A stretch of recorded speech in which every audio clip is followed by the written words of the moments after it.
Anyone can break free of poverty, scarcity, and limitation. Anyone can, but not everyone does.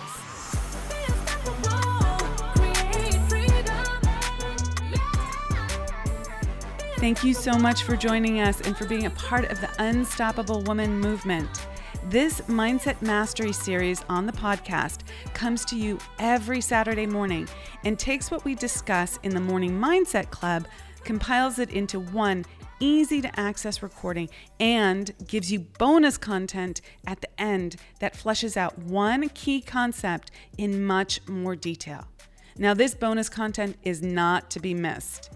If you're already a part of the Morning Mindset Club, listening to this material a second or even a third time will really lock in the learning for you. If you haven't yet joined us in the Morning Mindset Club, we'd love to have you, and it's free. There's no charge to join, and you will receive this material in short, daily snippets as they come out every morning, along with a specific implementation practice and mastery check-in.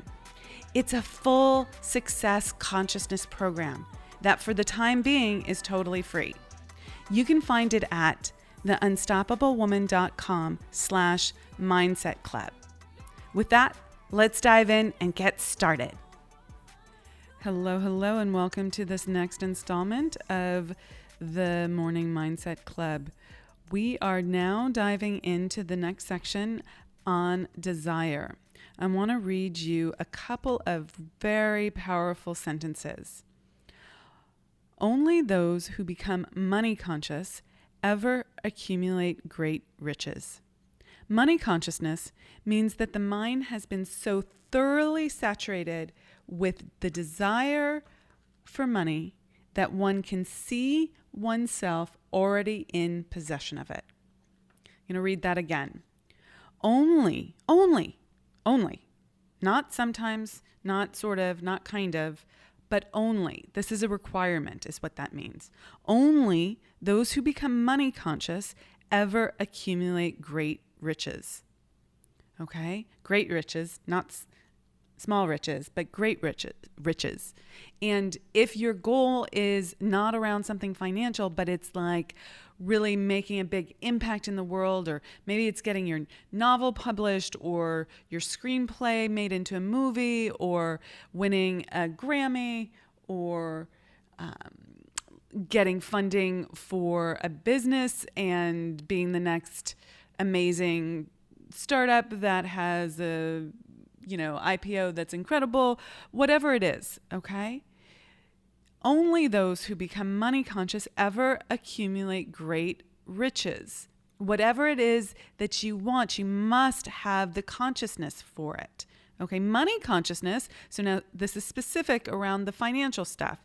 Money consciousness means that the mind has become so thoroughly saturated, full, like there's nothing else, like a sponge. It has to be so full of money consciousness and the desire for wealth that it's not filled with any kind of scarcity or alternate thoughts, opposing thoughts.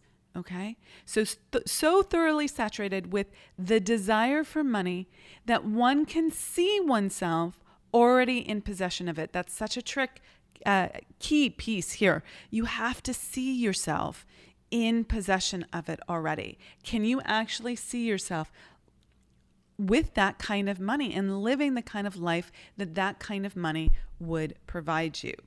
So there's so much in these couple of sentences. So to be fully saturated with desire is so key. And yet, most of us were told in some fashion when we were growing up that it was wrong or greedy to desire money.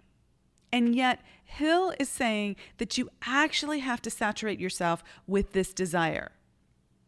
So you cannot be going through life with a feeling of guilt or shame for wanting money and still be able to achieve it. Those are at odds with each other. If you're saying it's wrong or bad for you to have money, like it's going to hurt other people, that it's going to take away from someone else, that It's going to make you into a bad human being, that you could possibly want too much, and that would be a slight against who you were. It was going to corrupt you in some way.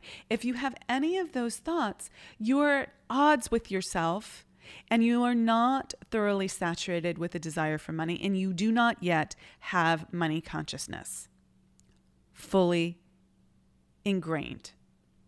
So you want to be full and complete in your desire for money. You've got to ask yourself, what's keeping you from that full desire here? What are the messages? What are the stories about money that you tell yourself that make you say, oh, maybe I don't have to go for it, or maybe I don't really want it, or maybe I should just want something less? Okay? Do you have in your mind that money is the root of all evil? That's one that many people have been told. Money doesn't cause evil. Money is a resource, like the air we breathe or the sunlight that shines down on us. It's a resource that keeps growing and becoming more. Okay? And it's a resource for our life, for our expansion. Think about that. This is a giant misconception of what money is. To say money is the root of all evil is a complete abdication of personal responsibility. Money doesn't cause evil. People need to take responsibility for their actions. If you do something wrong, you did it. Own that. If you acted in a poor way or made poor decisions or took advantage of people in some way, that's not money that did that to you. That was a choice that you made. Okay? So you need to trust yourself to be able to utilize money, and lots of money, in the way that you want to, in a high integrity way. Because money doesn't cause you to lose your integrity. You cause you to lose your integrity. Okay? So the bigger thing here is to think about why such a phrase would get repeated again and again. Why is it part of the culture, the psyche? Well, I think it's a justification for not facing one's fears and going after what one wants. If we say money does that to us, then we can say, well, then that's why I'm not going for it. That's why I don't want to make money. That's why I don't want to receive that much money, because that's going to happen. Okay? It makes it okay, gives a reason for not growing into all that we are and what we're supposed to do in this world. And it makes it an excuse, an abdication for not doing the work required to break free of poverty and scarcity and limitation. Anyone can break free of poverty, scarcity, and limitation. Anyone can. But not everyone does. Everyone has the same capability, but not everyone does. Now, sometimes that's because of ignorance. They don't know what they don't know, and they don't know how to utilize this kind of information, this creative process. Okay, but once you know what it really requires to grow and break free of your own fears and limitations, then it's up to you. No excuses. Okay, no excuses. If you really want a richer life, and in this case we mean financial riches, money, then you must get good with money. You must saturate your mind with money consciousness and excise all those double binds and stories that say that it's wrong or bad to make money. Okay? So that's your little nugget for today. I hope that makes sense. Rock it out, be unstoppable, and I'll see you in the next audio. Hello, and welcome to the next installment of the Morning Mindset Club. So we are still in chapter 2 on desire, and I just have one quick sentence to unpack here for you. Hill says, the steps call for no, quote, hard labor, end quote. Isn't that interesting? The steps call for no hard labor. So if you will, you're going to want to go back to the 6 steps and look at those. They are, just to summarize, fix in your mind the exact amount of money you desire. Determine exactly what you intend to give in return for the money you desire. Establish a definite date when you intend to possess the money you desire. Create a definite plan for carrying out your desire and begin at once, whether you are ready or not to put this plan into action. Write all of these things out and then read your statement aloud twice daily. Okay, none of these things are hard in and of themselves. None of these steps are challenging. So what does this mean? This means you don't have to struggle. The steps are easy if you get out of your own way and do them. Now, I fought this for years, for a long, long, long time.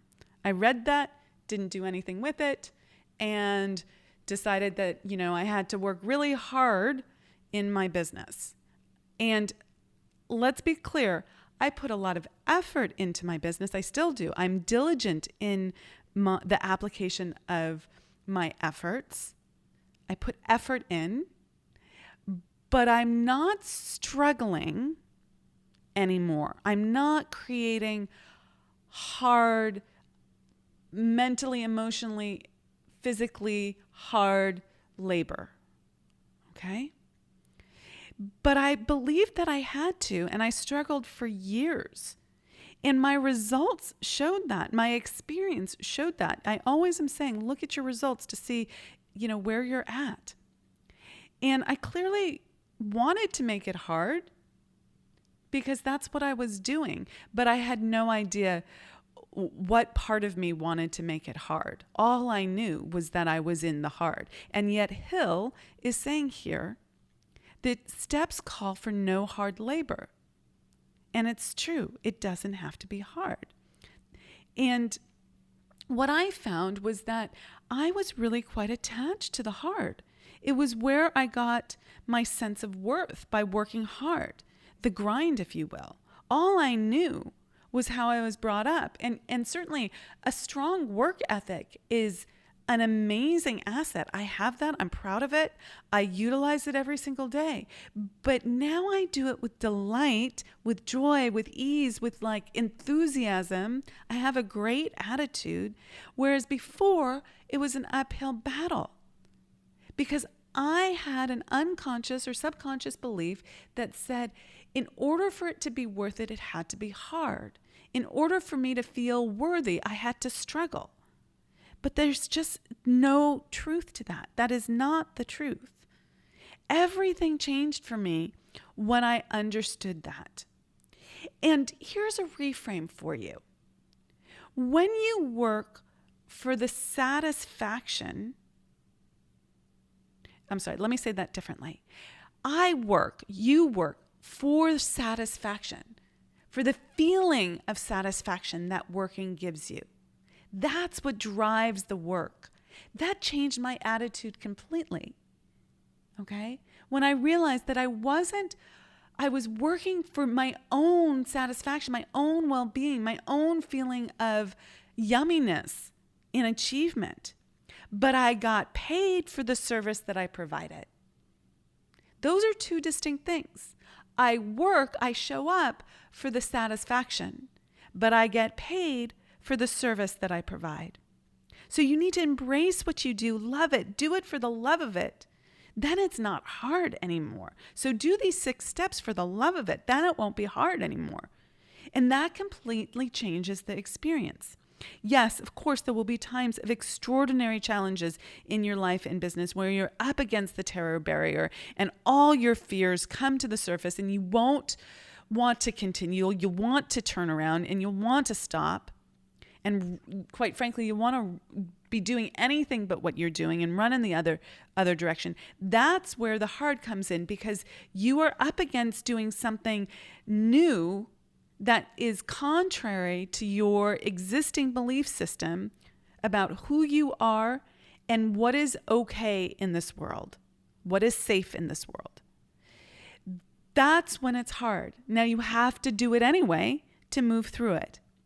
Okay. But the actual work of doing it is not that hard. Good example here. I often coach my clients on picking up the phone instead of sending an email. It allows for a full conversation with people. Things get flushed out, all of that. And they're terrified to reach out to someone. Let's say a client has an issue that's going on, or a contractor has an issue that's going on, or someone on their team is having a meltdown. Instead of sending an email, pick up the phone. And yet most people don't want to do that. They want to avoid it. They want to stay behind an email or a text or something like that. And all of them wants to avoid it. This is especially true when you're reaching out for sales and seeing if someone's interested in working with you, buying your product or service. And all your stuff comes up. Now, you have to do it anyway. The act of dialing the phone and talking to someone is not hard. No one can tell me that is hard. The emotions you bring to this situation, the fear of rejection, criticism, judgment, that's what creates the hard. That's what creates the terror barrier and the huge discomfort. But the actual work of it is not hard. Not at all. Okay? So that's why you have to want it badly enough. You must want what you want badly enough that you're willing to move through the hard bits in order for it all to be easy. That's one of the divine dichotomies here. Okay? So what do you need to move through today that is seemingly hard, but isn't really, but you're in resistance to? You're saying it's hard, so that you can make it easy. Because once you do it and you do it consistently, it's no longer something that will terrify you, something that will feel hard. Think about it. Things that were hard for you 6 months ago, a year ago, 3 years ago are no longer hard for you because you've done them. Okay? They're easy now. And it's really easy to grow your business if you consistently reframe what you're doing as easy rather than hard. Hello, hello.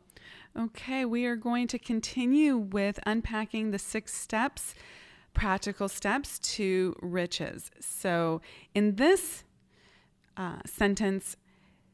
paragraph, Hill says, the successful application of these 6 steps does call for sufficient imagination to enable one to see and to understand that accumulation of money cannot be left to chance, good fortune, and luck. One must realize that all who have accumulated great fortunes first did a certain amount of dreaming, hoping, wishing, desiring, and planning before they acquired money. Okay, let's break this down. So he's saying this in contrast to hard labor. Okay? The successful application of these 6 steps does call for sufficient imagination. So imagination is the key word here. Imagination is one of your 6 faculties of your higher mind. This is one of your God-given gifts that separates you from every other creature in the animal kingdom. You have the capacity to imagine. And when you imagine, you start bringing an idea into clarity and form. So you have to be able to play with your desires, imagine what's going to happen, start seeing them come into form, and allowing yourself enough time to do that. Now, for me, I love doing this on my runs. I love doing this in the morning when I'm most creative. I love doing it while I'm occupied doing something else that's not requiring my full attention, like, I don't know, emptying the dishwasher or something like that. Then I let my imagination run wild. Now, in the beginning, I would panic a little bit with this because I just was in a different place. And I thought, oh my God, I have to be super, super clear with exactly what I need and want immediately. And if I don't, I am screwed. And I didn't realize that the imagination needs to kick into gear so that you can get clearer and clearer about your desires and goals. So you want to take some time to really allow yourself to imagine what's going to happen for you if you have the riches that you desire. What are you going to call into your life? What would that feel like? What would you be doing? Who would you be? How would you move? How would you dress? Who would you be interacting with? What is that? What is that vision that you have for yourself? Okay. So I love doing this on when I'm in other activities, because it allows me to focus. And quite frankly, when you're doing something like running or walking, it's a bilateral movement. And I don't know enough about this. I'm not a neuroscientist, but there's something about that bilateral movement that allows the synapses or the material, the energetic material, the cellular energetic movement from the left hemisphere of your brain to the right hemisphere of your brain, crossing the corpus callosum, I think is how you pronounce it. And it really allows you to move from the logic mind to the creative mind and back and forth and back and forth. And that is a beautiful, beautiful process. So consider imagination as one of the tools that you can use to get more clarity so that you really own what you desire. And he says that everyone who accumulated great fortunes first did a certain amount of dreaming, hoping, wishing, desiring, and planning before they acquired the money. So this is a prerequisite, okay? Because as you do this, the ideas will start coming forward, the opportunities will start being seen. You'll start opening to the ways and the means, okay? So in the beginning, yes, it's dreaming, hoping, wishing, desiring, okay? And then it turns into planning, which is like an incremental step forward. And then it turns into action. So I often say, hope is not a strategy, or wishing's not going to get you there, which is true. It won't. It's an incomplete part of the formula, but it is part of it. You have to have hope. You have to want something, wish for something. You need to really enjoy that and play with it and play it forward, and then start taking that action. Good morning, and let's dive into the next section in this chapter on desire. Here, Hill says, you may as well know right here that you can never have riches in great quantities unless you can work yourself into a white heat of desire for money and actually believe you will possess it. This is such a critical sentence. This sentence is so important for you to really study, to really understand, to really look at and have an honest conversation with yourself about. Because right now, if you really want to possess riches, it cannot be a wish, a nice to have, a hope. You must really, really, really want it. It must be that white heat, that burning desire, that obsession. You will hear Hill mention this over and over and over again. And this is critical, because when you set your sights on something, when you have a goal that you are going for, you must want it badly enough, so strongly, that the desire for it will outweigh all the fears that you have about going after it. Now, people are motivated by both desire, moving towards something, towards the pleasure, towards the thing you want, and away from the pain. Now, if you think the pain of what you're going for is going to be stronger than the thing that you want, you will let that pain stop you, because you will move away from that pain. But you must transform it. You must make the pain of not achieving what you want stronger than the interim pain that you might experience along the way. And you do that by claiming your desire, among other things. Okay, so you have to really want it. Now, I hear a lot of people say, money isn't that important to me. I'm not doing it for the money. It's not all about the money. I get that. I get that. And if that's true for you, if that's 100% accurate, then this is a very important thing for you to know. Don't let society or anyone else tell you what you should want or what your motivation is. Own it for yourself.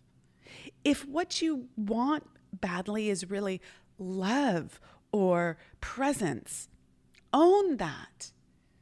Own that. You might want something else very clearly. Be clear about that. And then ask yourself, and this is critical, ask yourself if you need money to achieve your desire. Now, you might have an impact goal. Do you need money to make that happen? For most things that we want to create in life, let's say you want to put on the most magnificent dance performance that you have in your mind's eye.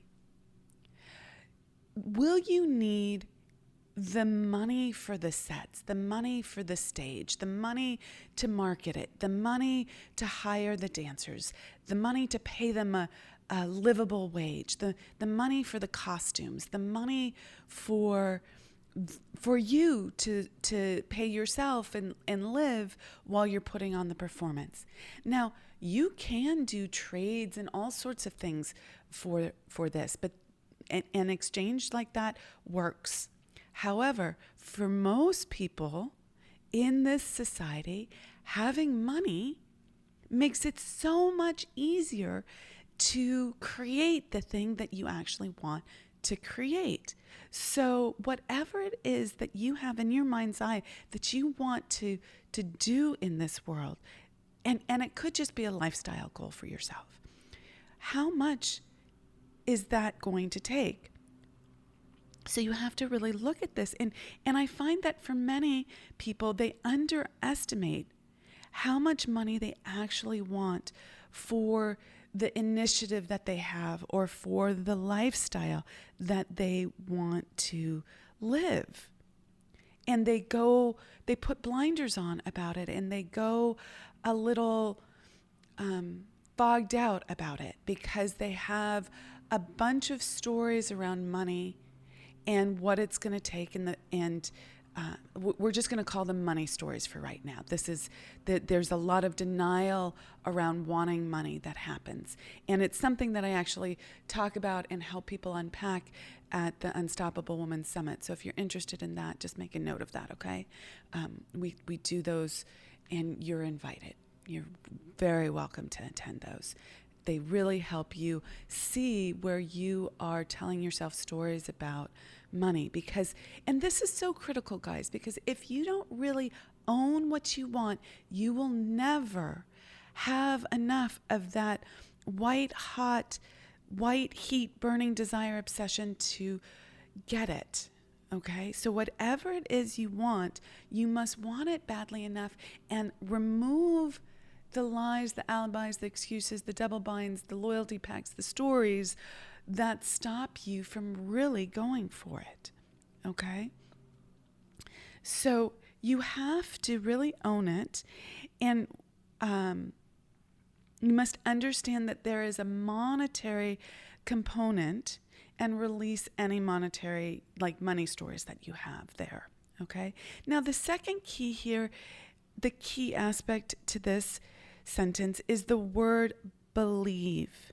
You must believe that you will possess it. When I started this journey, someone told me, my mentor told me, that I could make my annual income my monthly income. I had never thought of it that way.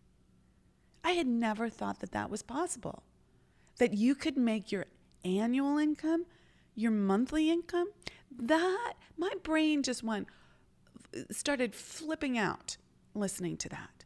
It wasn't just words that someone was telling me, I started to think, wow, that could happen. That happens for people. And let me tell you guys, it happens all the time. Not for everyone, but for people who have the white hot burning desire for that have that as an ambition and start to believe it. And in that moment, boom, I started to believe. And then he said I could make $1 million in a year. And I thought, wow, that's possible? And it's true. People do it all the time. And there's no exception to those people, right? There's nothing exceptional to those people except that they have the white hot burning desire to do it, the belief that they can do it, the perseverance, the plan, and they take the action. Okay? But they weren't, when I say there's nothing exceptional to them, it's not that, there's a lot of things that are exceptional to them. Most people don't have the wherewithal to do those things, to act like this, to be that kind of person. But it's not because they were brought up in a certain type of environment. There's too many exceptions to that rule. You know, there's too many rags to riches stories to make that true. It's not that they were born into a certain class of people, male versus female. Too many women do it. White versus black. Have a certain kind of education, are intelligent in a certain way, have a certain skill set. There's too many exceptions to this story. Okay? So it can't be those things. It cannot be those things. So I started to conceptualize this as possible for me. I could actually do this. And these were things I had never before thought possible for myself. Yet when I heard them, my mind and my heart started to go to work. If they can do it, I can do it. And I wanted it.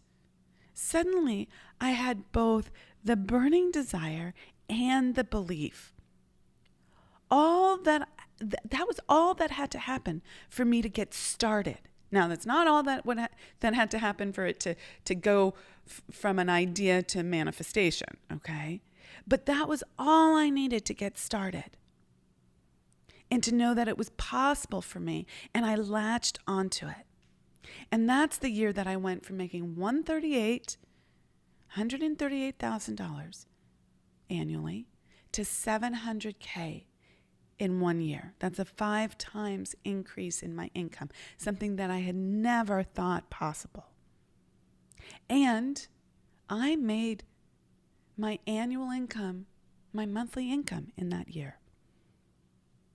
Fascinating, huh? That's where it began. But I couldn't, so at that place where I heard that this was possible, I couldn't deny the desire once it got hold of me and me of it, right? I latched onto the desire.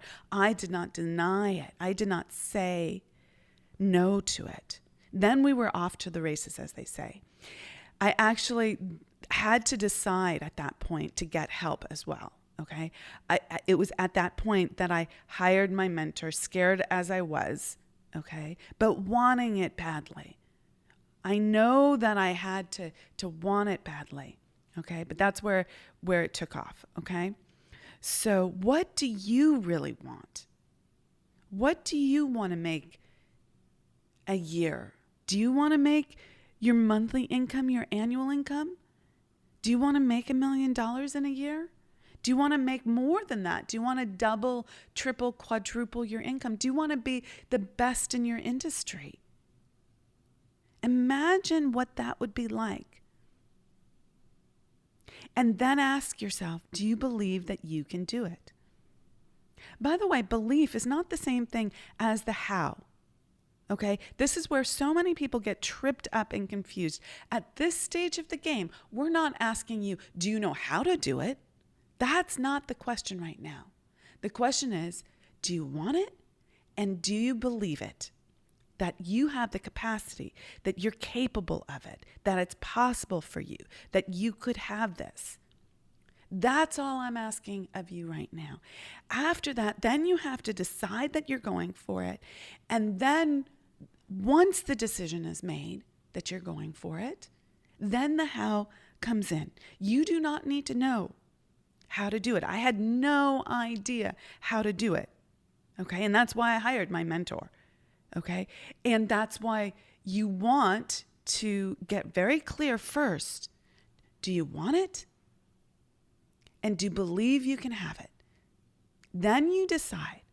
We can build a solid plan for you to achieve it faster than you ever thought possible, and much faster than zigzagging on your own. Trust me, I had tried that for years already. Okay? But there's a faster way to make this happen. It starts first with asking yourself those questions. What do you want? Do you have that white heat burning desire for it? Just start with that. Then, do you believe that it's possible for you, that you're capable of it? If you answer yes to those things, then you're on your way. And please do reach out to me or my team if you want help making this go a heck of a lot faster. Good morning, and thank you for joining me for the Morning Mindset Club. Next up in our discussion is this sentence. If you do not see great riches in your imagination, you will never see them in your bank balance. Let me repeat that. If you do not see great riches in your imagination, you will never see them in your bank balance. Imagination is key here. This is so fundamental, yet most people gloss right over it and go to the habitual way they've always created, which is through struggle. Now, there will be times where you must push through, if you will, some challenge that's in front of you. You will have to go forward regardless of how it feels, and it might feel like a struggle. Sometimes that is the truth.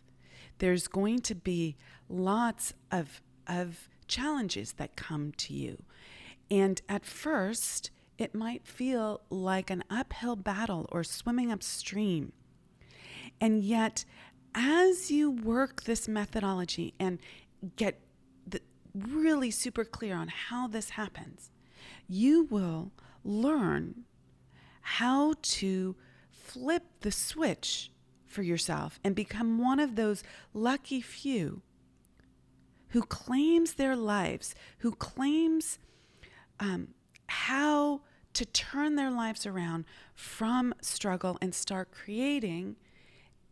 And by creation, I mean bringing in to the 3D physical world the things that they hold in their imagination and making them manifest without the level of struggle that most people experience to make that happen.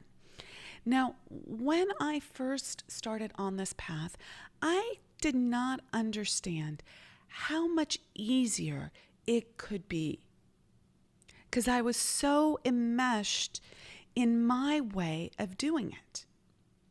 But my way was getting me the results that it always had gotten.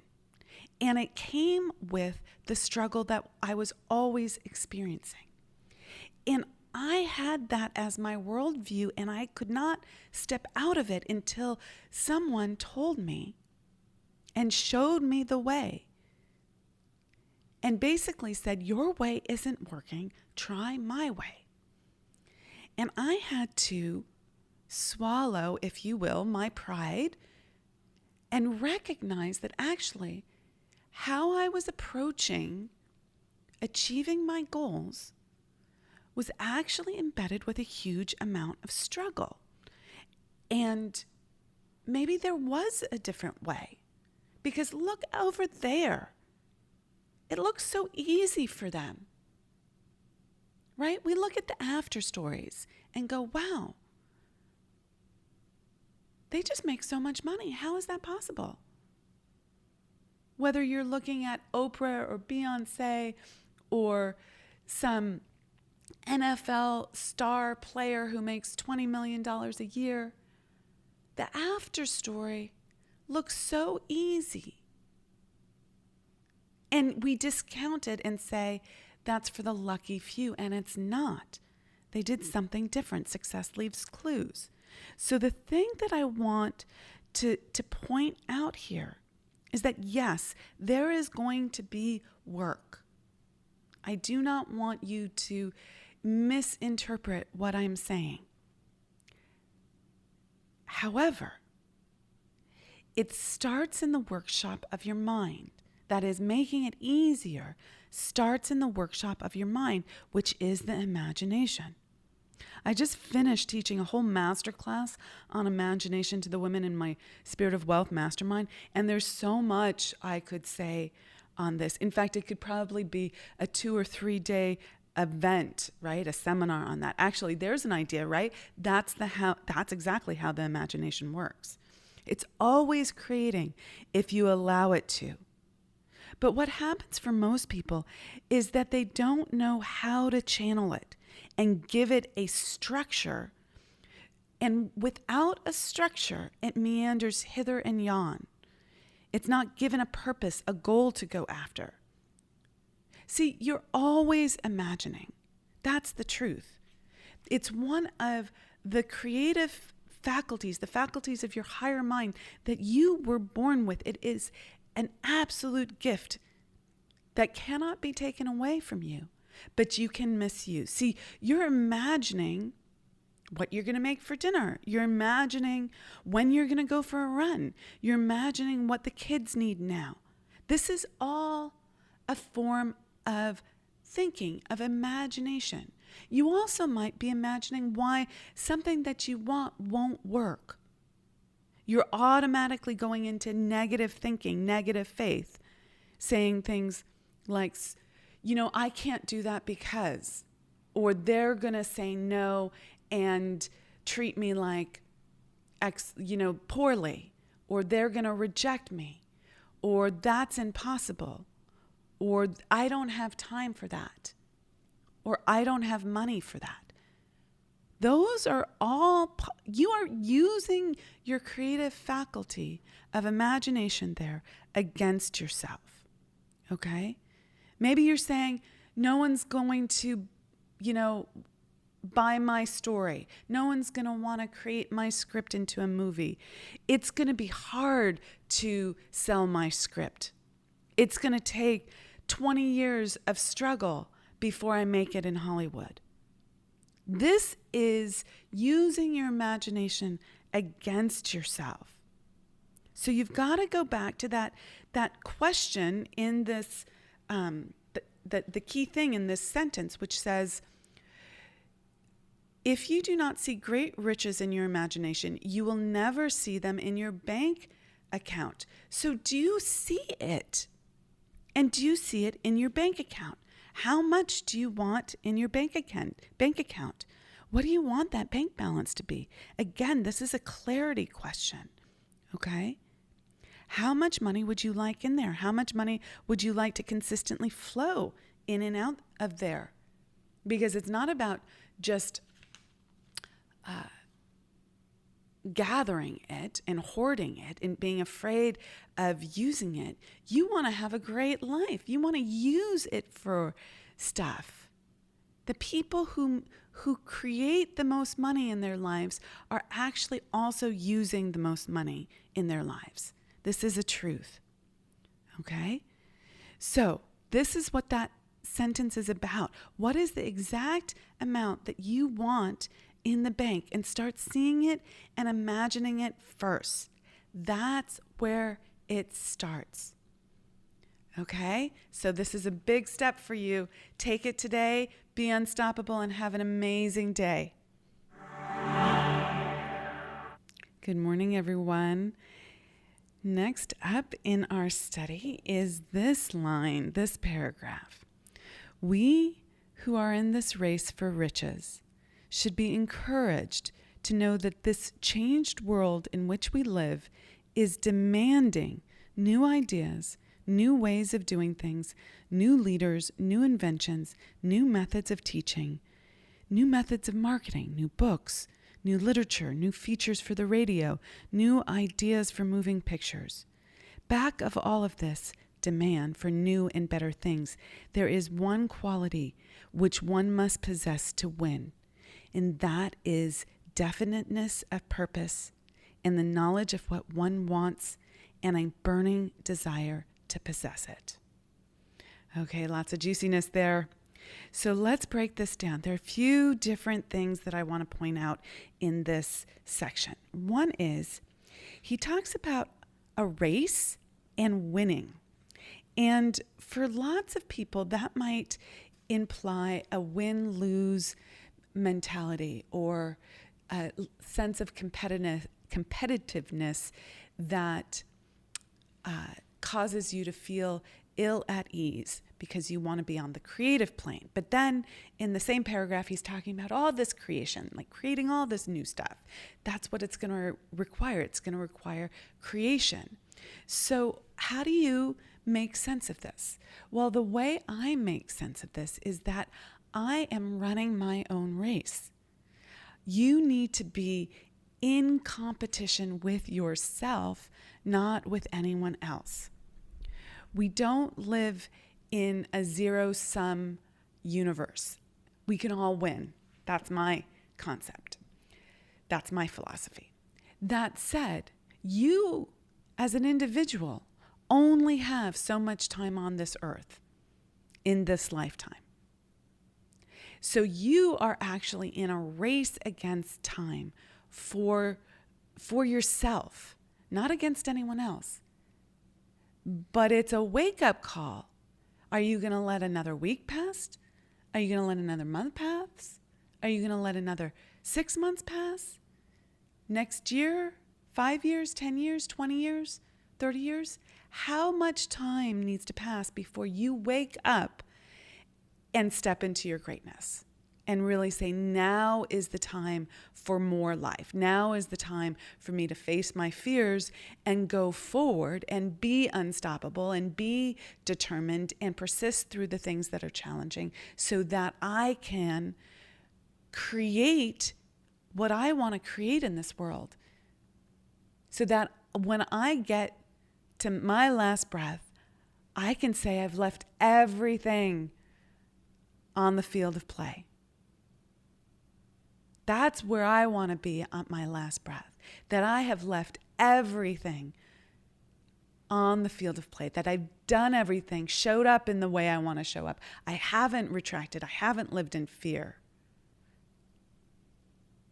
I have stepped forward and I continue to step forward. So that's the first thing that I want to point out to you. Now, the second thing is, he says here, this changed world in which we live is demanding new ideas. It's demanding it. That means it's calling you forward. That means there's no other way. You must come forward with new ideas. It's demanding it. If you don't, you lose. It's required. Now, the beautiful thing is that everyone has the capacity to create through new ideas. It is your God-given faculty of imagination. Everyone has it. Not everyone uses it. Not everyone has an active imagination. Not everyone applies it.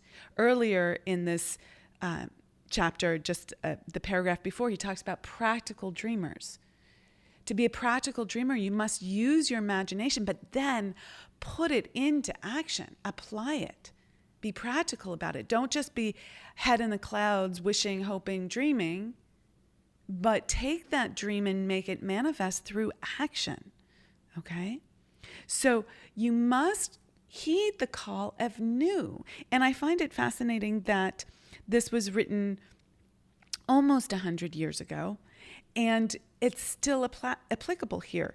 We are in a phase of life that requires new ideas, new ways of doing things, new leaders, new inventions, new methods of teaching. Think about that. That's always the case.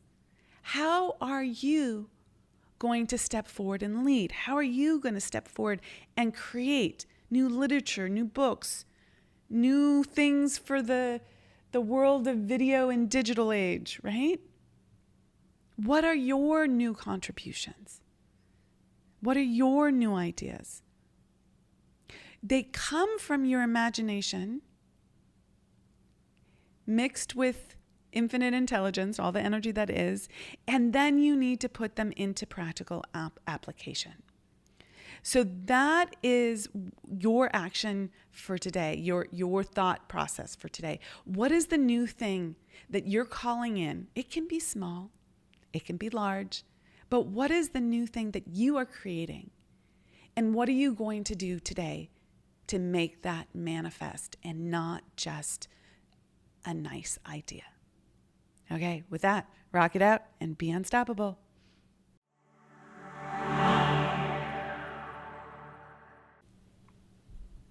For the bonus content for this episode, I want to talk more about the challenges people have with imagination. As you've seen, imagination is so critical to calling in what you desire, whatever the riches you desire are, whether they're riches in your relationships, your health, your finances, cold hard cash there. Whatever you're going for, you need to be able to positively use your imagination to help you call in what you desire. And it seems so easy, right? Imagination is something that we're born with, that we actively use as children. How many of you spent hours and hours and hours just daydreaming as kids? I could sit for hours, like staring at my toes, playing with a piece of paper in the living room, right? I didn't need a lot to actively entertain myself because I had my imagination. And we did this so easily as kids, yet now as adults, most people can't seem to sustain thinking positively about what they desire, about what they want. Most people use their imagination negatively. They go into worry, they go into doubt, they go into fear. They start imagining negative scenarios or negative conversations. Something hooks you, and you start imagining what you would say to your lover, your partner, your husband, your colleague, your mother, your sister, your brother. It doesn't matter who. You get something hooked, and then you go down this rabbit hole of imagining a scenario where you say X, Y, and Z, and they say PDQ, and then you say this, and then they say that, and it's this whole negative scenario.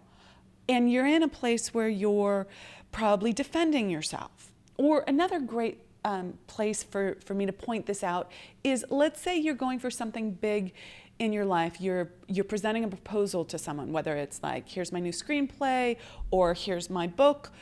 Do you want to be my agent? Or maybe it's putting something in front of a client or a prospective client. And you are presenting something.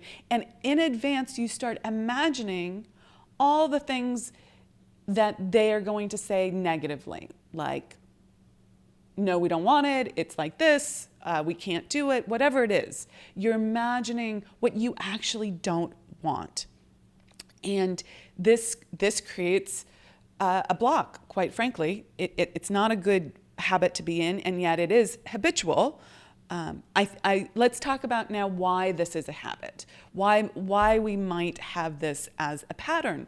And it's not to say that if you do this, you never think positively about things. I'm not speaking in black and white here, or all or nothing, but I am calling this out because people don't realize how insidious this is, how embedded it is into your thinking, and you don't actually realize how much you do this, when in fact you could be using that same energy positively towards the ends that you desire.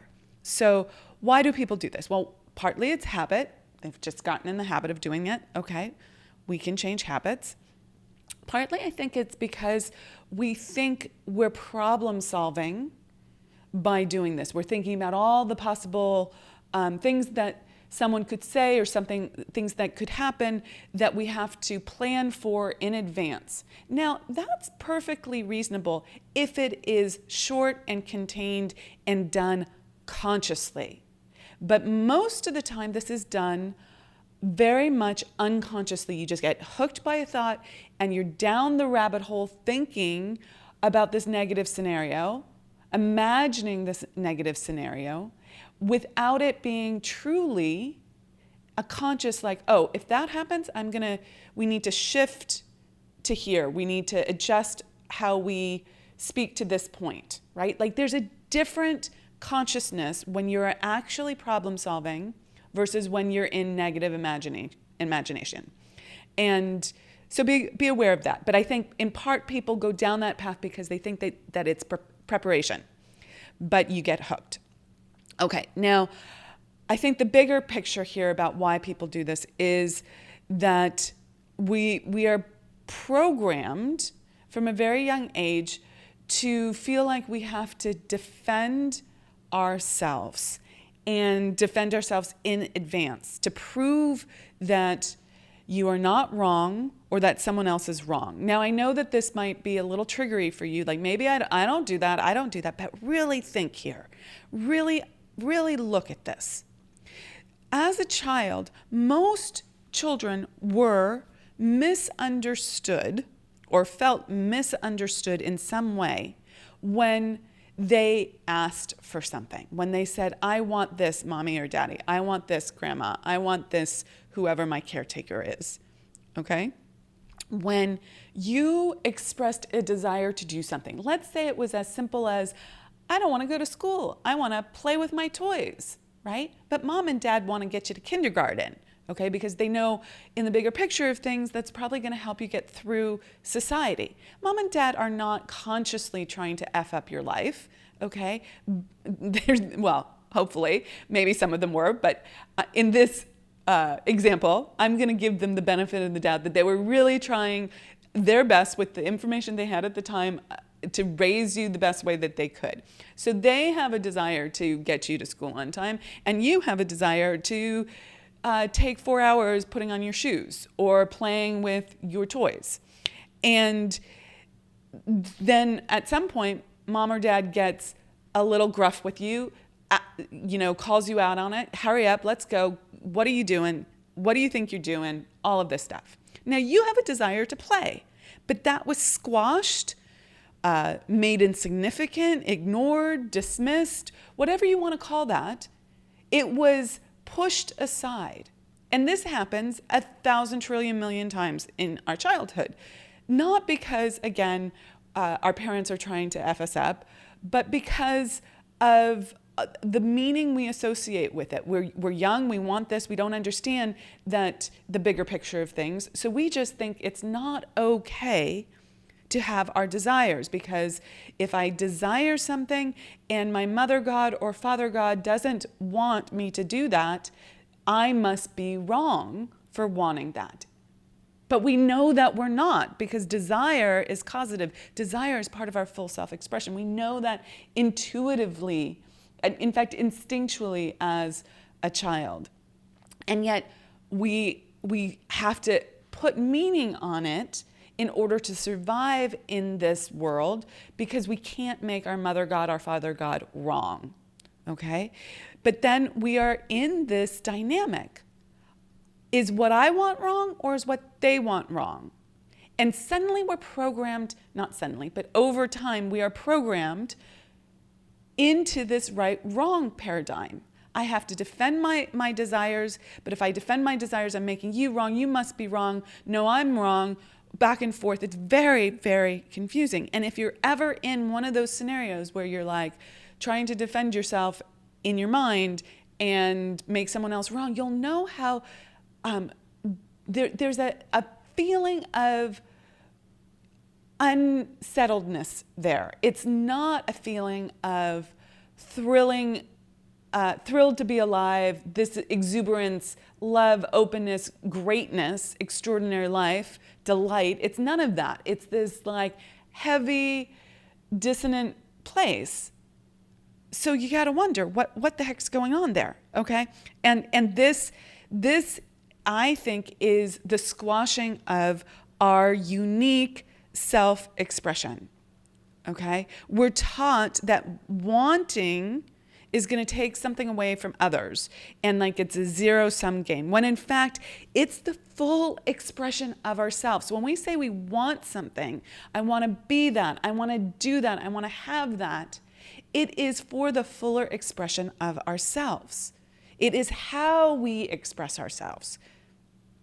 And of course, there are false desires, right? There's societal pressures. There's things that we think we should want or should do. But we actually know the difference. We can feel the difference, okay? So there's a link between wanting and desire. Those two things are the same thing. So there's a link between desire, your full self-expression, and imagination. Because if it's not okay to want what you want and to fully express yourself, you will not feel comfortable imagining your desires. Because that is unsafe. You might lose the love of your mother God, father God. You might lose the safety and security and survival that comes from having the caretaking of those two individuals or whomever played those roles in your life. So it makes it very dangerous to actually imagine what you desire. And yet, that's exactly what you want to do. That's exactly what you have to do in order to call in riches at a much higher level and, quite frankly, much quicker. So, I'm going to make a little pitch here. If you guys want to go deeper into this material and really break free, I invite you to sign up for the Unstoppable Woman Summit. We are going to be going into all of this in so much more detail.